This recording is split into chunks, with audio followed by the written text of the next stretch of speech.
Dear diarrhea full of shit. Just play along, me, myself, and I, and no one else. Yo, I'm so legit. I was just looking at, I have nothing to say, so I'm going to say some shit real quick. I was just looking at my, like I said, it's a CDL manual. It looks all fancy. You know, it says 2025, 2026, CDL study guide, and it's specifically for Colorado. I think the CDL test generally is the same across the board. It might vary a little bit from state to state, but if it does vary a little bit from state to state, maybe the way the questions are presented, how the multiple choice question is asked, whatever, maybe the wording's a little bit different. Potentially, if there's variations included and it's not standard across the board, some of those variations in the state of Colorado may include conditions specific to Colorado. If you're getting your license, in the state of Colorado, this is your home base, and it means that they're assuming that you're going to be driving here. Ironically, if you drive over the road, I'm going to drive the least in Colorado. Just basically, I'm just going to be driving here when I'm going out and coming back. I might make a quick delivery or something, but most of the time I'm going to be traversing back and forth, across I-80 or I-90 or whatever. But I get it. So I'm just saying, I'm not sure if that's a thing or not, or if that's just sort of a bonus that this author decided to include. Winter weather, mountainous driving. That is one thing. I started out before driving over the road. I had a bunch of, local driving experience, hauling rocks and stuff, so it's like, do you have mountain pass experience? Do you have steep grades experience? Yes, not only that, but in a fully loaded, truck, which has its benefits as far as traction and stopping, believe it or not, because most trucks have anti-lock brakes these days, but before they had that, you'd lock your tires up easier, especially because air brakes are sensitive, more sensitive than hydraulic brakes, and they have that lag pressure time. They got to charge first, and then when you start putting your foot into it and actually applying it, your foot may have moved an extra, eighth of an inch, and it's like you've got too much pressure. Now you got to let up, and then the whole process repeats. There's a little bit of lag for the system to vacate, and then you step back on it, and it's the same process. It sounds worse than it is, for any of my non-truck driving fans out there who are like, you mean you step on the brakes and you don't stop right away? Yes, but it's not something that you really notice. And they're actually fairly, finicky. If you've never driven a tractor trailer before, even or any vehicle with air brakes, Class B, truck, whatever, you step on the brake and it's kind of like, whoa, what are you talking about? You stop right now. And it's because they are designed to stop all that weight. That's why they use air brakes instead of hydraulic pressure, because apparently, I don't know, has more force on the brakes. And then there's the engineering design of how much surface do you have, surface brake pad to either rotor or brake drum, heat dissipation, expansion, and all that stuff that you have to take into consideration.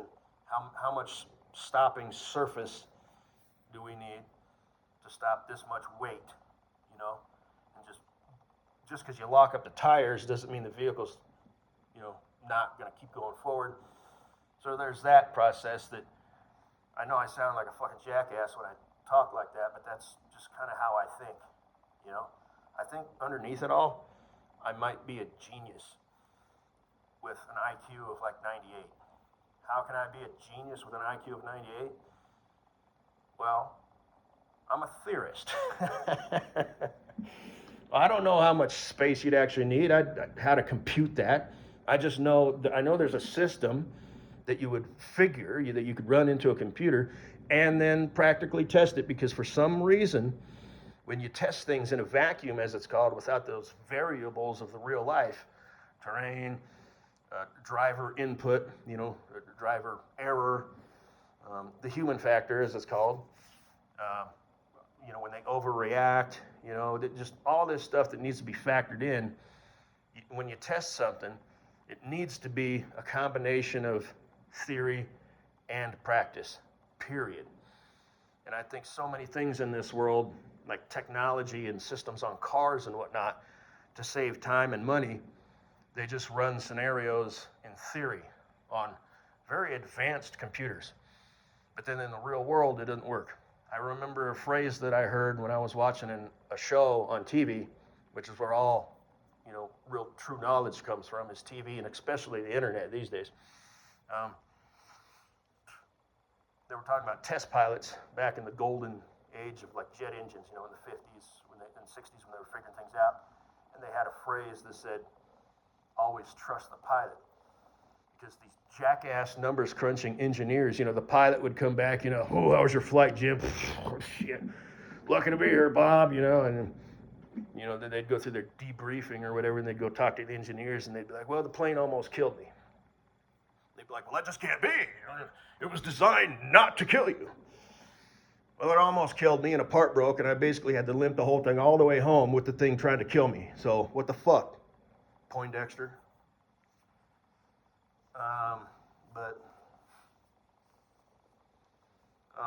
Anyway, after that digress, I'm trying to get the physical manual in my hand. And this, like I said, I thought this was the manual. It's like, oh, shit, I could just order, like a government printed thing. They could mail it to my house. Well, it turns out this mirrors, it's very similar. It's set up in the way that the Colorado CDL study manual is. Now, I don't know if this guy, I didn't take the time to look him up. I don't care. Does he make, CDL manuals for every state? And that's just sort of what he does. He's an author. Maybe he was a former truck driver. And his gig is he's written manuals because apparently they maybe discontinued doing it. Or maybe he just knows it's kind of a pain in the ass. So maybe he does these manuals that closely mirror, for all 48 states.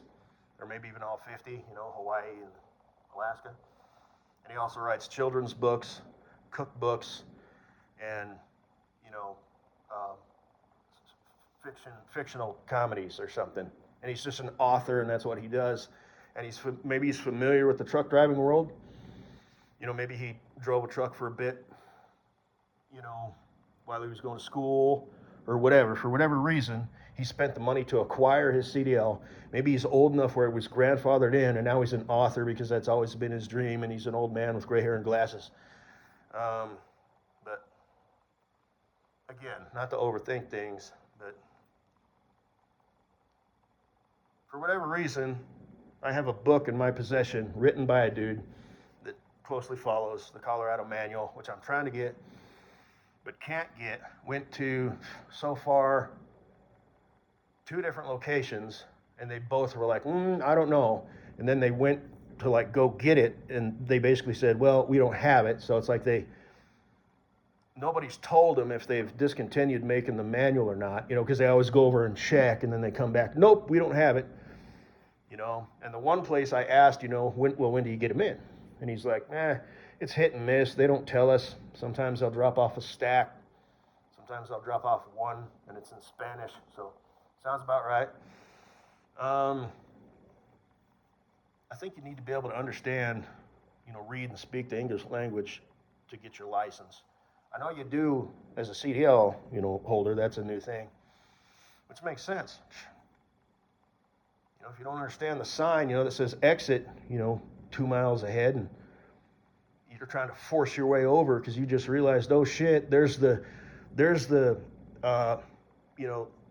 temporary landmark that, my buddy Julio told me, once you get to the red outhouse, that's where you turn, and it's like the red outhouse isn't even going to be there forever. But Julio, in all of his infinite wisdom, told Juan, yeah, just turn by the outhouse, and you know what I'm saying. And I'm not trying to be stereotypical, but okay, maybe it's not Juan, but it's I-speekuh-duh-shyt and his good buddy,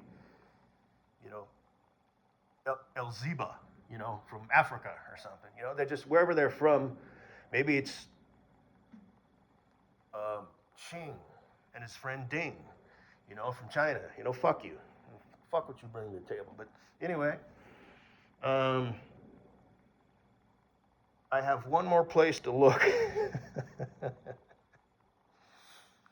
I'm getting to my point. Do you have one? I'm going to exhaust one last place because I've gotten it there before. And then if they don't have it, I'll ask them, do you get them in? Because I heard maybe, well, don't give them information because then they just get to agree. Let them speak. And if they don't give you the answer you want, then you can feed them more information. And at that point, they still get to agree. But at least throw in that extra step of trying to communicate and understand, right? Because if you just lay everything out, they just get to say, yep. So you piecemeal it out. Let them speak.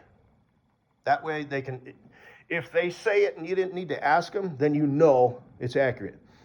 But if they don't say it and you still want to scratch that itch and you present it to them, they still get to agree, but at least there's that extra step, you know, in trying to figure out whether a person fucking knows anything about fucking anything.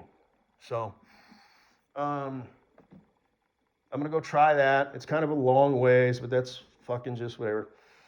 If not, I've got this. Like I said, it's got the practice manuals and stuff, as I said in other audio presentations and questions. And I like to have the physical copy so I can reference it. I can fold pages, you know, and I can go right to it. You can do that on your screen, but you have to open it and be in an area that has service, which is pretty common these days. Most places have, you know, phone service and internet. And you got to go to this thing and scroll, and you're looking at a little screen.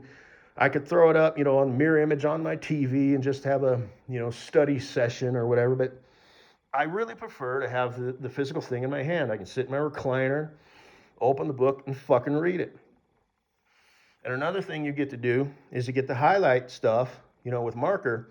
And in the process of doing that, you're ingraining it into your memory. Everybody does things differently. You know, like if you say something out loud, you know, whatever helps them study. Some people like to study with loud music and, you know, TV on in the background that they're not watching. You know, they're missing the movie, but somehow subconsciously it gets their brain going. Like people who say, I like to talk while I work.